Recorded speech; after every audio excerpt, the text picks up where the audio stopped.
Beating you up won't do any good. Come, let's have some dirty romance. নুসরাতের কান ঝাঝা করে উঠল, ঠোঁট ফাঁক হয়ে গেল আরুষের নির্লজ্জতা দেখে। চোখ তীক্ষ্ণ করে তাকিয়ে বুঝতে চাইল আরুষ সিরিয়াসনেস নিয়ে বলছে নাকি শালা এমনি বকবক করছে। ডার্টি রোম্যান্স করতে চায় মানে? নুসরাত ঠোঁট কামড়ে হাসল, আরুষের দিকে তাকিয়ে ভ্রু উঁচিয়ে বলল, আপনার 14 গোষ্ঠীর একটা বেড রোম্যান্স করছে? আরুষ গলার স্বর নামিয়ে নিল, হাঁচকি স্বরে বলল, আবার 14 গোষ্ঠীর একটা বেড রোম্যান্স করেনি বলে কি আমিও করতে পারবো না? রেডি হ বেড রোম্যান্সের জন্য। নুসরাত রাগে কপাল দিয়ে আরুষের কপালে ধুম করে মেরে দিল। আরুষ আজ নুসরাতকে ছেড়ে দিল না, দাঁত দিয়ে কামড়ে ধরল নুসরাতের নাকে। নুসরাত ধুম ধুম করে কিল বসালো আরুষের পিঠে। আরুষ নুসরাতকে এক হাত দিয়ে চেপে কাবার্ডের সাথে চেপে ধরে কলার বনের কিছুটা ওপরে দাঁত বসিয়ে দিল। কেউ কাউকে ছাড়ল না আজ। নুসরাত আরুষের চুল টেনে ধরল, আরুষও চুল টেনে ধরল নুসরাতের। রাগের বহিঃপ্রকাশ ঘটল এবার। এতক্ষণ দাঁত কামড়ে রাগ কন্ট্রোল করার চেষ্টা করলেও এবার চিবিয়ে চিবিয়ে বলল, তুই আমার লাগেজে লাথি মেরে উল্টে ফেলে দিয়েছিস কেন? ভালো করেছি, বেশ করেছি। আবার সামনে পেলে আবার লাগেজ উস্টা মেরে নর্দমায় ফেলে আসবো।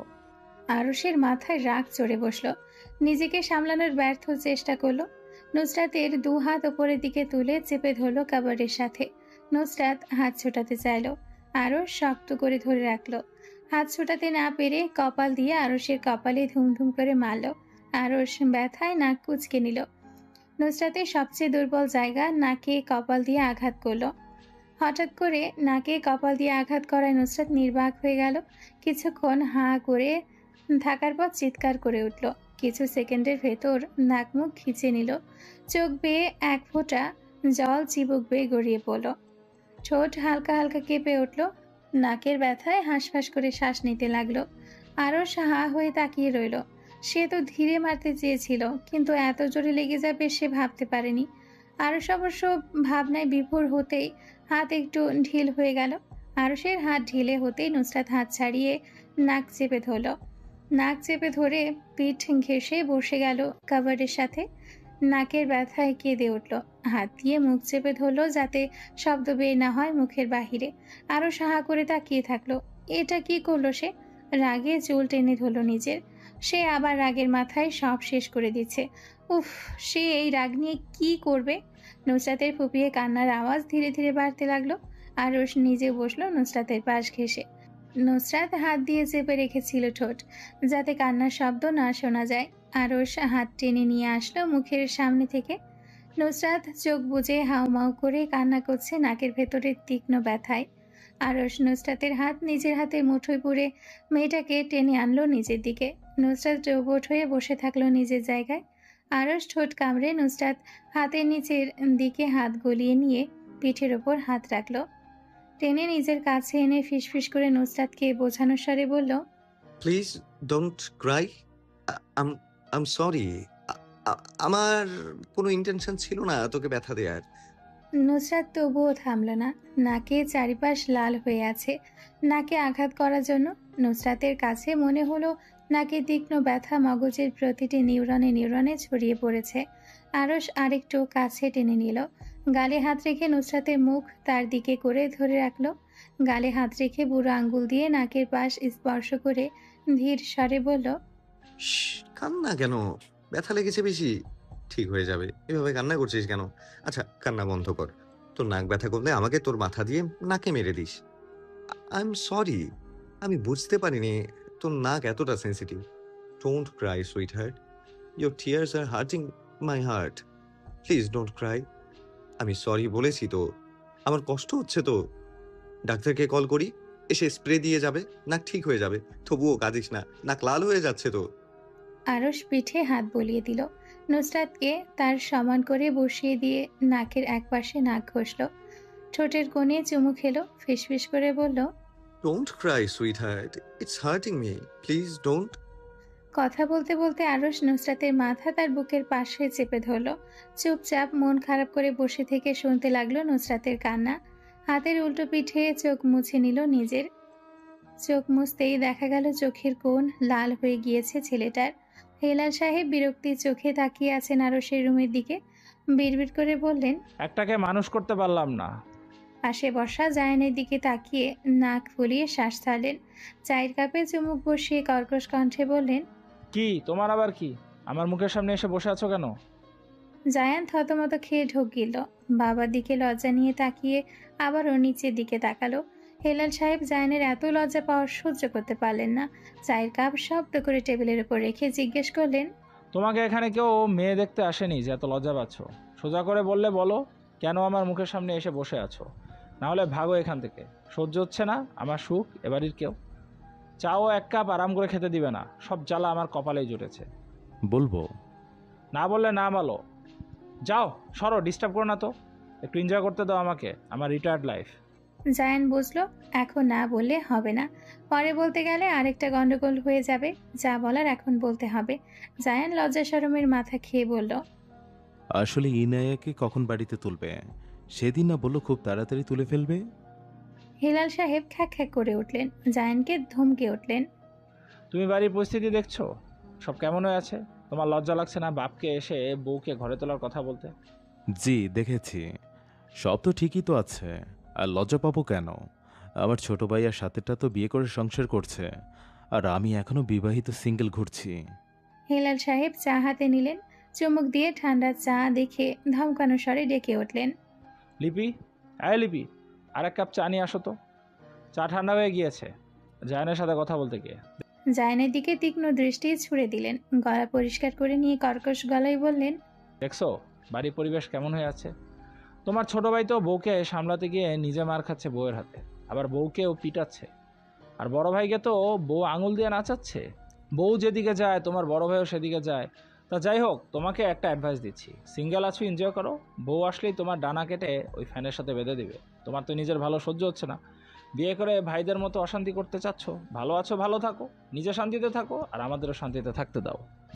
ওরা অশান্তি করছে? অবশ্যই অশান্তি করছে। একটু আগে শুনলে না নুসরাতের কান্নার শব্দ? তোমার ভাই মনে হয় আমার ভাতিজিকে মেরে টেরে অজ্ঞান করে ফেলেছে। জায়ান হাসার চেষ্টা করলো। হেলাল সাহেবের কথায় দ্বিমত করে বলল। আর যাই করুক আরস বউ পেটাবে না হয়তো। হয়তো বলে কি বুঝাতে চাচ্ছ? আমাদের বাড়ির মেয়েরা ছেলেদেরকে পেটায়, এরকম কথা যেন মুখ থেকে বের হতে না শুনি। শুনলে তোমার ঠোঁট সেলাই করে রেখে দেব। তা তো দেখেছি। বড় ফুপু কি করেছেন? মিনমিন করে কি বলছো? সাহস থাকলে পরিষ্কার করে বলো। জি না, কিছু বলছি না, আমি যাই। হ্যাঁ যাও না তো, এতে জিজ্ঞাসা করার কি আছে? পরের দিন রাতে হেলাল সাহেব রেডি হয়ে এসে বসলেন সোফার ওপর। বাড়ির ছেলেদের আগে নুসরাত রেডি হয়ে গেল। পরনে সাদা শার্ট আর কার্গো প্যান্ট, পায়ে স্লিপার, চোখে চশমা, হাতে ল্যাপটপ ব্যাগ। চুলগুলো কোনো রকম খোপা করে রাখা, মনে হচ্ছে একটু টোকা দিলেই খুলে পড়ে যাবে। হেলাল সাহেব সোফায় আরাম করে বসলেন। নুসরাতের দিকে একবার তাকিয়ে চোখ ফিরিয়ে নিলেন। নুসরাত হেলাল সাহেবকে ডিঙিয়ে মেহরুনিসার রুমের দিকে চলে গেল। ইসরাত সাদা আর কালোর মিশ্রণে কুর্তি আর ব্যাগি প্যান্ট পরেছে। গলায় চেরি জর্জেটের কালো ওড়না, পায়ে ফ্ল্যাট জুতো, কাঁধ ঘেঁষে ছোট্ট একটা ব্যাগ। ইসরাতকে নিচতলায় আসতে দেখে হেলাল সাহেব ইসরাতকে ডেকে নিজের পাশে বসালেন। ইসরাত ঠোঁট এলিয়ে হাসলো হেলাল সাহেবের পাশে বসে। হেলাল সাহেবও হাসলেন। আরশ, জাইন আর জায়ান একসাথে নামলো। আরশ ডার্ক রেড কালার শার্ট আর কালো প্যান্ট ইন করে পরেছে, তাই শার্টের উপর দিয়ে সুঠাম দেহের অবয়ব দেখা যাচ্ছে। আরশ শার্টের হাতা গুটিয়ে পকেট থেকে মোবাইল বের করে মোবাইল কানে ধরে বাহিরের দিকে পা বাড়ালো। জাইন বড় বড় পা ফেলে এগিয়ে এসে হেলাল সাহেবের সামনে সোফায় পায়ের ওপর পা তুলে হাতে মোবাইল নিয়ে নির্লিপ্ত হয়ে বসল। হেলাল সাহেব কেসে মনোযোগ নেওয়ার চেষ্টা করলেন জাইনের। জাইন নির্লিপ্ত, মোবাইলের দিকে চোখ তার। এমনভাবে বসে রইল যেন তার পাশে একটা কাক পক্ষীর উপস্থিতিও নেই। হেলাল সাহেব যখন কেশে জাইনের কাছ থেকে মনোযোগ নিতে ব্যর্থ হলো, তখন নাক ফুলিয়ে গর্জন করে উঠলেন। জাইনের ভারী গলার স্বর। কে? হেলাল সাহেব থতমত খেয়ে ঢোক গিললেন। ঠোঁট ফুলিয়ে বললেন। আমি তোমার বাপ না তুমি আমার বাপ? আপনি জানেন না? হেলাল সাহেব দমে গেলেন না, জাইনকে ধমক দিয়ে বললেন। পা নামিয়ে বসো, দিনকে দিন বেয়াদব অসভ্য হয়ে যাচ্ছ, বাপের সামনে পা তুলে বসা। জাইনের ভাবাবেগ হলো না, ঠোঁট কামড়ে মোবাইল স্ক্রল করতে লাগলো। হেলাল সাহেব ছেলের কাছ থেকে পাত্তা না পেয়ে মিনমিন করে বললেন। নাসিরের ছোট মেয়েটার সাথে থেকে এর এই অধপতন। হেলাল সাহেবের কথা জাইনের কানে গেল।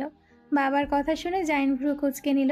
বাবার দিকে তাকিয়ে ভ্রু দিয়ে ইশারা করলো, তারপর বলল, কি বললেন? আবার বলুন। মেনমেন করে কথা বলবেন না, আমি বুঝতে পারি না। হেলাল সাহেব উঠে দাঁড়ালেন। সবাইকে আসতে দেখে জাইনের কথা ইগনোর করলেন। সবার দিকে তাকিয়ে বললেন, সবাই সব কিছু লাগেজে নিয়েছো? সবাই মাথা নাড়লেন। হেলাল সাহেব চোখ ঘোরালেন, চোখ দিয়ে খুঁজলেন কাঙ্ক্ষিত ব্যক্তিকে।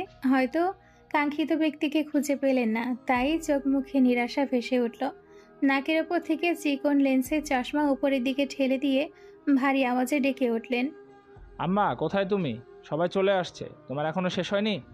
মেহেরুন্নিসার গলার আওয়াজে তারা নিজের রুম থেকে উচ্চ আওয়াজ ছুড়ে বললেন, আসতেছে। মেহেরুন্নিসা 10 মিনিট পর নিজের রুম থেকে বের হয়ে আসলেন। লাঠির ঠকঠক শব্দে ড্রয়িং রুমের সবাই ফিরে তাকালো পেছনের দিকে। মেহেরুন্নিসার মুখের দিকে তাকাতেই সকলের মুখ ইয়া বড় হয়ে গেল। মেহেরুন্নিসার ঠোঁটে লাল লিপস্টিক, সাথে ঠোঁটে মিষ্টি হাসি, পালের কানের রিং, চোখে গুচ্ছির চশমা, পরনে নুসরাতের কুর্তি, গলায় ছোট ছোট পাথরের ক্লাসি নেকলেস, এক পাশ দিয়ে রাখা ওড়না, হাতে চিকন পাথরের ব্রেসলেট, কুর্তির সাথে মিলিয়ে ব্যাগি প্যান্ট, পায়ে নাইকের লোগো বিশিষ্ট ব্ল্যাক কালার শু। মেহেরুন্নিসার সবার দিকে তাকিয়ে ঠোঁট এলিয়ে হাসলেন। সৈয়দ বাড়ির সবাই হাঁ করে তার দিকে তাকিয়ে আছেন। হেলাল সাহেব ভারী গলায় বললেন, আম্মা তুমি এসব কি পড়েছো? মেহেরুন্নিসা লাঠি ধরে একটা চক্কর মারলেন। যুবতীদের মতো হাসলেন ঠোঁটে হাত দিয়ে। নাসির সাহেব হাত দিয়ে বুক চেপে ধরলেন। মেহেরুন্নিসার দিকে তাকিয়ে বললেন, উনি আমার মা হতেই পারে না। নাজমিন বেগমের কানে কানে বললেন, আমার কিছু হয়ে গিয়েছে মনে হচ্ছে। পাগল হয়ে গেলেন নাকি আম্মা? আমার কাছে তাই মনে হচ্ছে। এরকম অদ্ভুত সাজসজ্জা আমা কেন করেছেন? আমি কি করে জানবো? তাই তো হেলাল সাহেব ঢোক গেলেন। মায়ের দিকে পূর্ণ দৃষ্টি দিয়ে বললেন, আম্মা এসব পড়তে তোমায় কে বলেছে? তোমাকে এসব পরে কিরকম দেখাচ্ছে? প্লিজ চেঞ্জ করে আসো, আমরা ততক্ষণ অপেক্ষা করছি। মেহেরুন্নিসা ছ্যাৎ করে উঠলেন। হেলাল সাহেবকে শাসানো গলায় বললেন, তুই স্টিলিংয়ের কি বোঝোস? আমারে এইভাবে কত সুন্দর লাগতেছে, তা আমি আয়না দেখাই দেখছি। তোর কথা আমি কে শুনবো? তুই তো আমারে সুন্দর দেখা জিদ করতেছস। মানুষ যখন কইব এই বয়সে আপনার মা এত ফিটিং আর আপনি এরকম কুমড়ো পটাশ কে মায়ের মতো সুন্দর হই না কেন, তখন তো উত্তর দিবার পারব না। সব বুঝা লইছি হেলাল। তুমি যে আমারে ঈর্ষা করছো তা আমি তোমার মুখ দেখেই বোঝা যাচ্ছে। হেলাল সাহেব মেহেরুন্নিসাকে বোঝাতে ব্যর্থ হয়ে দীর্ঘশ্বাস ফেললেন। মেহেরুন্নিসার দিকে তাকিয়ে বললেন, তোমাকে এসব ঢংকে সাজিয়ে দিয়েছে? বলুম না, কেন? তুই আমার স্টিলিংকে কে ঢং করতেছিস তাই বলুম না। আচ্ছা আমার কথা আমি ফিরিয়ে নিচ্ছি, এবার বলো কে তোমাকে সাজিয়ে দিয়েছে? নুসরাত তখন পেছন থেকে বের হয়ে আসলো। মেহেরুন্নিসার কানে ফিসফিস করে বলল, ওদের কথায় কান দিও না, তোমাকে অনেক সুন্দর লাগছে দাদা। এরা স্টাইলের কি বোঝে? এখনকার মেয়ে, যুবতী, কিশোরী সবাই এসব কাপড় পরে। ফ্যাশন, বুঝছো? ফ্যাশন। ওদের ফ্যাশন সেন্স বলতে মাথায় ডাব্বা আছে। কি কইতাছিলি না? হেলাল সাহেব কিছু বলার পূর্বেই মেহেরুন্নিসা থামিয়ে দিয়ে বললেন, হ্যাঁ মনে পড়ছে, আমারে কে স্টিলিং করে দিছে তাই না? হেলাল সাহেব মাথা নাড়লেন। মেহেরুন্নিসা হাত দিয়ে নুসরাতকে তার পাশে দাঁড় করিয়ে দিলেন। হেলাল সাহেব যা বোঝার বুঝে গেলেন, এটা নুসরাতের কাজ। নুসরাতের দিকে তীক্ষ্ণ চোখে তাকাতেই মেহেরুন্নিসা বললেন, হতিকে এভাবে তাকাচ্ছস কে? হেলাল সাহেব মেহেরুন্নিসার কথা জবাব না দিয়ে বললেন, তুমি আম্মাকে এভাবে কাপড় পরিয়ে দিয়েছো? নুসরাত চোখে চশমা ঠেলে নাকের ওপর তুলে ওপর নিচ মাথা নাড়ল। ইসরাত মাথায় হাত দিল। এই মেয়েকে নিয়ে সে কি করবে? এটা এরকম কেন? এই বয়সের একজন বয়স্ক মহিলাকে কার্টুন সাজিয়ে দিয়েছে। নুসরাতটা পারেও বটে। ঝর্ণা আর রোহিণী ঠোঁট টিপে হাসল। সোহেদ হাসি আটকানোর চেষ্টা করে হাস্যরস গলায় বলল, বাদ দিতে। সোহেদের কথা শুনে হেলাল সাহেব বড় বড় পা ফেলে বাহিরের দিকে পা বাড়ালেন। লুৎফা বেগম নুসরাতের উদ্দেশ্যে বললেন, আমাকে সাজিয়ে দিলি না কেন? তুমি বলেছিলে আমাকে। লুৎফা বেগম রুষ্ট চোখে তাকালেন মমর দিকে। মম ঠোঁট উল্টে বলল, আমি আবার কি করলাম? আমার দিকে এভাবে তাকাচ্ছ কেন? লুৎফা বেগম রাগ করে বের হয়ে গেলেন। নুসরাত বলল, যা বাবা, রাগ করে ফেললো। একে একে সবাই বাড়ি থেকে বের হয়ে গেল। সোহেব লাইট, দরজা, জানালা চেক করলেন ভালো করে লাগানো কিনা। চেক করা শেষে মেইন ডোরে বড় একটা তালা লাগিয়ে দিলেন। গাড়ি আলাদা করে ভাড়া করে নেওয়া হয়েছে। ভাড়া করা গাড়িতে নিজেদের সকল প্রয়োজনীয় জিনিস তোলা হলো। এত রাতে গাড়ি চালানো বিপজ্জনক হতে পারে, তাই হেলাল সাহেবের আদেশে 3টা 7 সিটার গাড়ি বুক করা হয়েছে। প্রথম গাড়িতে হেলাল সাহেব, লিপি বেগম, নাসির সাহেব, নাজমিন বেগম, জায়ান, অনিকা আর মেহেরুন্নিসা। দ্বিতীয় গাড়িতে রোহিণী, আরিশা, আহান, সোহেব, ঝর্ণা আর লুৎফা। তৃতীয় গাড়িতে জাইন, ইসরাত, আরশ, নুসরাত, মমো আর ইরহাম। নুসরাত আরশের সাথে না যাওয়ার জন্য প্রথম গাড়িতে উঠে বসলো। নাসির সাহেব ধমকে পাঠিয়ে দিলেন শেষের গাড়িতে। মুখ লটকে যখন গাড়িতে উঠতে যাবে আরশ নুসরাতকে ভেঙিয়ে বলল, বলে আমার বোনটা, ইস, তোকে নিল না তোর বাপ। বাচ্চাটাকে নাসির সাহেব রেখে গেলেন। অনেক দুঃখ পেলাম আমার বোনটার জন্য। নুসরাত গাড়িতে বসার পর আরশ আদেশের স্বরে বলল, পেছনে গিয়ে বস। নুসরাত গো ধরে সামনের সিটে বসে রইল। ইসরাতও সামনের সিটে বসতে চাইল। জায়ান গম্ভীর গলায় বলল, ইসরাত, আমার পাশে আসো, আমরা পেছনে বসবো। ইসরাত দাঁড়িয়ে রইল নিজের জায়গায়। জাইন শার্টের হাতা গুটিয়ে ইসরাতের দিকে এগিয়ে আসলো। কোনো কিছু বুঝে ওঠার আগে জাইন ছোট ভাই বোনের সামনে ইসরাতকে কোলে তুলে এক প্রকার পেছনের সিটে ছুঁড়ে ফেলল। তারপর সিট টেনে লাগিয়ে দিল। আরও শুধু চোখ ছোট ছোট করে তাকিয়ে থাকলো নুসরাতের দিকে। এর জন্য তার পেছনে বসে রোম্যান্স করার ইচ্ছে চৌপাট হয়ে গেল। রাগী পায়ে ধুমধুম করে পা ডাকিয়ে এসে বসলো গাড়িতে। কর্কশ গলায় বলল, মাঝে যেতে। নুসরাত যাবে না বলে মাথা এলিয়ে শুয়ে পড়ল। ঘুমের ভান ধরে পড়ে রইল মাঝে না বসার জন্য। আরশ নাক ফুলিয়ে গিয়ে বসলো নুসরাতের কাছে। মামা চুপচাপ বসে আছে। এখন কথা বলা যাবে না, পরিবেশ বেশ গরম হয়ে আছে। ইরহাম ড্রাইভারের পাশের সিটে উঠে বসলো। ড্রাইভারকে উদ্দেশ্য করে বলল গাড়ি চালাতে। আরশ নুসরাতের পায়ের ওপর নিজের এক পা তুলে রাখলো। নুসরাত ভ্রুকুঞ্চন করলো, তবুও নড়ল না। আরশ নুসরাতের মতিগতি বুঝে অধর বাঁকা করে অদ্ভুতভাবে হাসলো। গলার কাছে নিয়ে গরম শ্বাস ফেলল। নুসরাতকে নড়তে না দেখে ফিসফিস করে বলল, দেখি কতক্ষণ আমার পায়ের ভর নিজের উপর নিতে পারিস। আজ দেখবো মিসেস সৈয়দ আর হেলালের কত ধৈর্য শক্তি। নুসরাত তবুও নড়ল না। সিটে গা এলিয়ে শুয়ে থাকলো। বলতে ইচ্ছে হলো, বারবার নিজের পুরো নাম বলে আমাকে কি আপনার নাম মুখস্থ করাতে চাচ্ছেন? কিন্তু এখন কথা বলা যাবে না। স্বার্থের খাতিরে দু একটা কথা কোরবানি দেওয়া মঞ্জুর। ইসরাত কিছুক্ষণ পিছিয়ে বসার পর হাঁসফাঁস করতে লাগলো। জাইন ইসরাতের এমন অদ্ভুত আচরণের মানে খুঁজে পেল না। ভ্রু উঁচিয়ে জিজ্ঞেস করলো, কি হয়েছে? কিছু না। জাইন ইসরাতের মুখ দু হাত দিয়ে চেপে ধরল হাতের তালুর মধ্যে। গম্ভীর গলায় বলল, আমাকে বলো, আমি দেখি কিছু করতে পারি কিনা। শ্বাস আটকে যাচ্ছে। জাইন কিছুক্ষণ তাকিয়ে ঠোঁট কামড়ে হাসলো। ইসরাতের দিকে চোখ বাঁকা করে তাকিয়ে বলল, দাঁড়াও, শ্বাস আটকে যাওয়া ঠিক করে দিচ্ছে। কিভাবে? জাইন হাসলো, ঠোঁটে তার শয়তানি হাসি। ইসরাতের ঠোঁটের দিকে দৃষ্টি রেখে হাত বাড়িয়ে ইসরাতের মাথা চেপে ধরল। নিজের ঠোঁট ইসরাতের ঠোঁটের সন্নিকটে নিয়ে বলল, এইভাবে। ইরহাম গান বাজালো। তার কাছে কিরকম লাগছে, টুটুর ফিল আসছে। হাই ভলিউমে গান বেজে উঠল গাড়িতে। যে সে গান বাজালো না ইরহাম। লজ্জা শরমের মাথা খেয়ে আনহলি গান বাজালো। গানের লিরিক্স শুরু হলো। জাইন ফিসফিস কণ্ঠে হেসে উঠল। ইসরাতের ঠোঁটে নিজের আধিপত্য বিছাতে বিছাতে বলল, একদম ঠিক টাইমে ঠিক গান বাজিয়েছে, এজন্য একটা ট্রিট পাও না। লজ্জায় ইসরাতের গাল লাল হয়ে গেল। জাইন ঠোঁট চেপে ধরল ইসরাতের। ইসরাতের শোনার মতো করে বলল, এবার শ্বাস আটকে বন্ধ হয়েছে, ক্লিয়ার হয়েছে শ্বাস চলাচল। জি। আর যদি এমন হয় আমাকে বলবে, আমি বিনা কোনো অ্যামাউন্টে তোমার শ্বাস চলাচল ঠিক করে দেব। ইসরাত কথা বলল না। জাইন ফিসফিস করে বলল, তুমি কি বলছো নি? নাকি আবার বুঝিয়ে দেব? ইসরাত থতমত খেলো। আতঙ্কিত গলায় ধরফড় করে বলল, জি না, আমি বুঝেছি। জাইন ইসরাতের কানের কাছে মুখ নিয়ে বলল, দ্যাটস মাই ওম্যান। একবার বললেই সব বুঝে যায়। ইসরাত কিছুটা ঝাঁঝালো গলায় কিন্তু ধীরে বলল জাইনের শোনার মতো করে, ফিসফিস করে কথা বলা ছাড়া আপনি কি কথা বলতে পারেন না? এভাবে শুধু গায়ের সাথে লেগে বসে থাকেন কেন? সরে বসতে পারেন না? অধিকার আমার, বউ আমার, প্রপার্টি আমার, সব আমার। আমি কেন সরে বসবো? প্রয়োজন হলে বউয়ের কোলে চড়ে বসে থাকবো, তবুও সরে বসবো না। ইসরাত বিরক্ত হয়ে জাইনকে ঠেলে দিল। জাইন ঠেলে দেওয়ার পরও আরো কাছে এসে বসলো। ঠোঁট এলিয়ে হেসে চটাস করে ইসরাতের গালে চুমু খেয়ে নিল। নুসরাত অনেকক্ষণ সহ্য করলো এই অশ্লীল মার্কা গান। যখন দেখলো কেউ অফ করতে বলছে না, তখন নুসরাত ইরহামকে বিরক্তির স্বরে বলল, শালা গানটা বন্ধ কর, তোর গানের জ্বালায় আমি ঘুমোতে পারছি না। আমরা ট্যুরে যাচ্ছি ইরহাম। একটু গান বাজনা হবে? এটার সাউন্ড কম মনে হচ্ছে, আর একটু বাড়িয়ে দে, ফিল পাচ্ছি না। পাশে বউ রেখে গানের মমার্থ ধরে রাখতে পারছি না। আমার মতো অভাগা এই পৃথিবীতে দুটো নেই। নুসরাত বিরক্ত হয়ে কথা বলল না, মুখে কুলু পেটে বসে রইল। আরশ নুসরাতের কানের কাছে এসে ফিসফিস করে গানের সাথে তাল মিলিয়ে গাইতে লাগলো।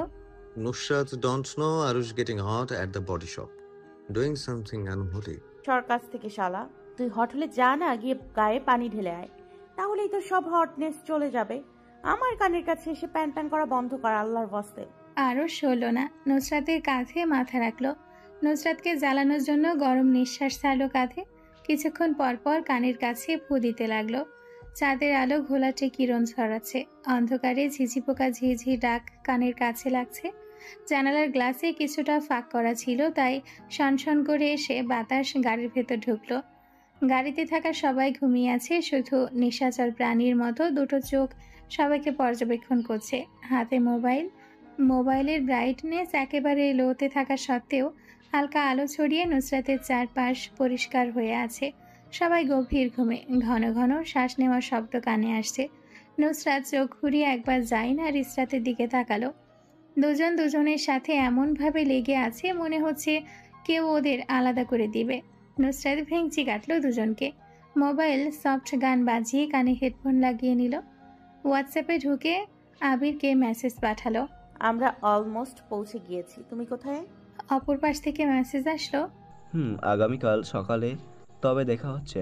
নুসরাত রিপ্লাই দিল না, মেসেজ সেন্ড করে বসে রইল। আরশ কিছুটা নড়ে চড়ে নুসরাতের গলার ভাঁজে নিজের মুখ আরও ভালোভাবে ডুবিয়ে দিল। নুসরাত মোবাইল থেকে দৃষ্টি ফিরিয়ে এনে আরশের দিকে বিরক্তির চোখে তাকালো একবার। গালি দিল মনে মনে। আরশের 14 গোষ্ঠী উদ্ধার করলো। হঠাৎ করে মনে হলো আরশের 14 গোষ্ঠীর মধ্যে একজন সে।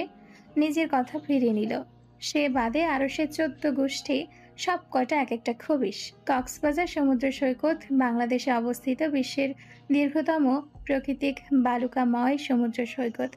এটি প্রায় 120 কিলোমিটার দীর্ঘ এবং বঙ্গোপসাগরের তীরে অবস্থিত। কক্সবাজার সমুদ্র সৈকত তার প্রাকৃতিক সৌন্দর্য, ঢেউয়ের সুর এবং সূর্যোদয় ও সূর্যাস্তের মোহনীয় দৃশ্যের জন্য বিখ্যাত।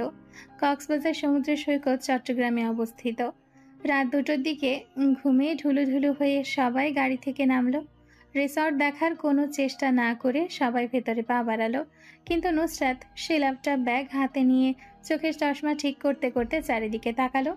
রিসেপশনে আসতে ওয়েলকাম ড্রিঙ্কস দেওয়া হলো।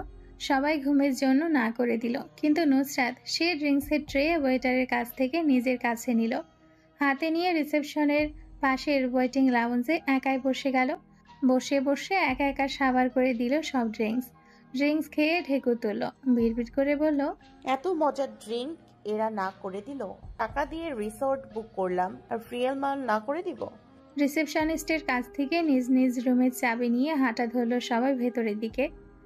নিউলি ম্যারিড কাপলদের জন্য 2টো রুম বুক করা হলো স্পেশালি। 2 কাপলদেরকে একেবারে শেষের রুম দেওয়া হয়েছে। জাইন ইসরাতের কাঁধের উপর ভর দিয়ে এক চোখ খুলে এক চোখ বন্ধ করে হাঁটছে ঘুমের চক্করে। ইসরাত রুমের লক খুলতেই দেখলো বিছানার মাঝখানে গোলাপ ফুল দিয়ে সুন্দর করে সাজানো। সাদা বেডে গোলাপ ফুল দিয়ে লাভ শেপ আঁকানো। লাভের ভেতর গাঁদা ফুল দিয়ে জাইন আর ইসরাত লেখা। জাইন সেদিকে তাকালো না, কোনো রকম পা থেকে জুতো খুলে ছুঁড়ে ফেললো রুমের এক কোনায়। তারপর ঠাস করে বিছানার মাঝখানে শুয়ে পড়লো। সুন্দর করে সাজানো ফুলগুলো ছড়িয়ে ছিটিয়ে পড়ে গেল চারিদিকে। নুসরাত রুমের লক খুলল না। আরশ নিভু নিভু চোখে চেয়ে বলল, দরজা খোল বোন, ঘুমে আমার চোখ খুলে পড়ে যাচ্ছে, এই দেখ। নুসরাতের ভাবান্তর হলো না। সে ধীরে ধীরে দরজার লক খুলল। 2 মিনিটের কাজ 10 মিনিটে গিয়ে শেষ করলো। আরশ ঘুমের ঘোরে কোনো রকম দরজায় ভর দিয়ে দাঁড়িয়ে আছে। নুসরাত আকস্মিক নব ঘুরিয়ে দরজা ধাক্কা মারতেই দরজা খুলে গেল। হঠাৎ দরজা খোলার জন্য আরশ হুমড়ি খেয়ে গিয়ে ভেতরে পড়ল। নিজেকে সামলে নিয়ে উঠে দাঁড়ালো। বিছানায় শুয়ে পড়তে যাবে, নুসরাত হাত ধরে ফেলল। আরশ ভ্রু বাঁকিয়ে তাকালো। কি এখন রোমান্স করার মুড নেই, অন্য সময়। আরে ভাই সবুর করুন, ঘুমানোর জন্য এত ছটফট করছেন কেন? বিছানার দিকে ইশারা করলো। আরশ নুসরাতের ইশারা করা দেখে বিছানার দিকে তাকালো। ফুল দিয়ে সাজানো পুরো বেড, নুসরাত ধীরে ধীরে ফুলগুলো নিয়ে ডাস্টবিনে ফেলল। বিছানা টেনে ভাঁজ ঠিক করলো। আরশ বিছানা টেনে ঠিক করতেই দৌড়ে এসে শুয়ে পড়ল। নুসরাত আরশের কোমরে লাত মেরে বলল, আপনি শুয়ে পড়েছেন কেন? এখনো বিছানা ঠিক হয়নি, ভাঁজ রয়েছে। আরশ নুসরাতের কথার উত্তর না দিয়ে চোখ বুজে শুয়ে ঘুমানোর প্রস্তুতি নিল। এখন কথার উত্তর দিলেই রেগে যাবে তাদের, পরে তার ঘুম যাবে আকাশে আর নুসরাত নাক ডাকিয়ে ঘুমাবে। প্রভাতে সূর্যের তীক্ষ্ণ রশ্মি পৃথিবীতে ধীরে ধীরে ছড়িয়ে পড়ছে। রুমের বাহির থেকে টকটক করে শব্দ হচ্ছে, সাথে জোরে জোরে নাম ধরে ডাকার শব্দ। নুসরাত আড়মোড়া ভেঙে উঠে বসলো। নাজমিন বেগমের চড়া গলার আওয়াজ ভেসে আসলো দরজার বাহির থেকে। কি রে, উঠেছিস? হ্যাঁ উঠেছি আম্মা। ফ্রেশ হয়ে তাড়াতাড়ি আয়, নাস্তা করবি। আসছি আম্মা। আরুষ কোথায়? নুসরাত মাথা ঘুরিয়ে পাশে তাকালো। আরশ নিচের দিকে মাথা দিয়ে নুসরাতের মুখের দিকে পা দিয়ে শুয়ে আছে। বিরক্তির সহিত বলল, ঘুমাচ্ছে। আরুষকে তোর ঘুম থেকে। পারবো না। পারবি না কেন? একা আসবি না, ছেলেটাকে সাথে করে নিয়ে আসিস, না হলে বাড়ি গিয়ে তোর পা ভাঙবো।